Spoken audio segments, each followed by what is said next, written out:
The Mysterious Room.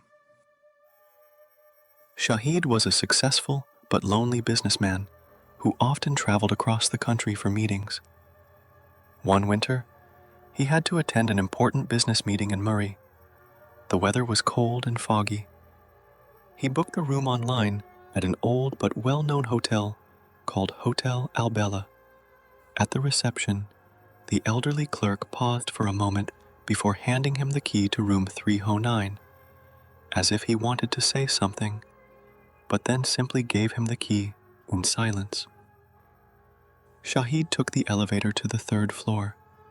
Room 309 was old but cozy. He placed his bag down, looked out the window at the foggy landscape, and lay down on the bed. That's when he heard a faint sound, like someone standing right outside his door. He opened the door. No one. The hallway was empty and quiet. He shrugged it off and went back inside. But sleep eluded him that night. Voices and dreams. Around midnight, the lights suddenly went out.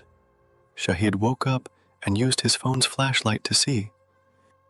He thought about calling the front desk when he heard running water from the bathroom. He opened the bathroom door.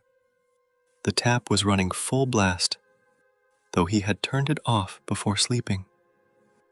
On the fogged-up mirror, someone had written with a finger, 309, don't come back.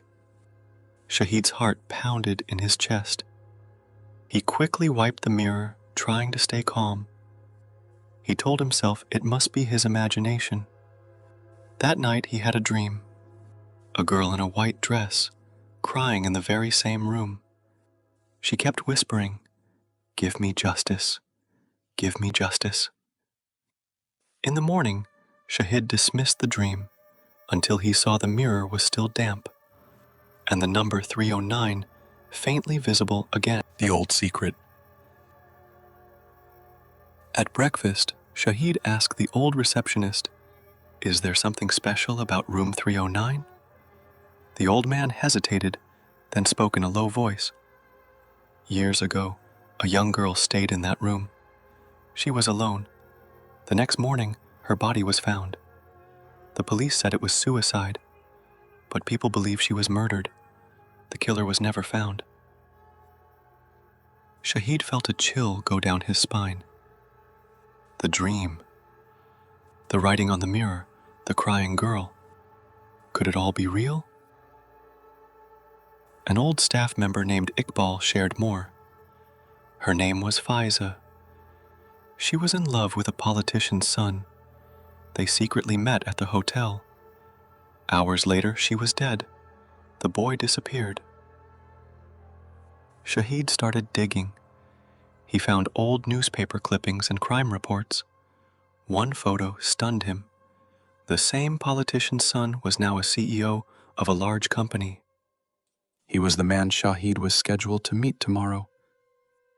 The return to room 309. Determined to find the truth, Shahid decided to stay one more night in room 309. At midnight, the door creaked open by itself. The same girl in a white dress entered the room. Her eyes filled with tears. "Shahid, you know the truth now. My killer is near. Help me." Shahid was terrified but nodded. "I promise. I'll bring you justice." The confession.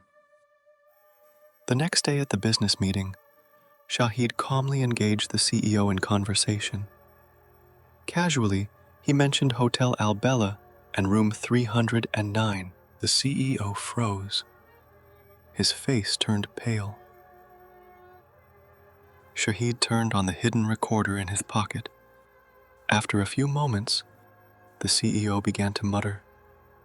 "She kept demanding I marry her. She said she'd go public. I didn't mean to, but I pushed her. She hit her head. She died." The confession was enough. Shahid immediately contacted the police. The cold case was reopened. The CEO was arrested, and Faiza finally received justice. Epilogue: the room is closed. Room 309 has been permanently sealed, but some say, on foggy nights when justice is spoken of, the white-dressed girl smiles and disappears into the mist.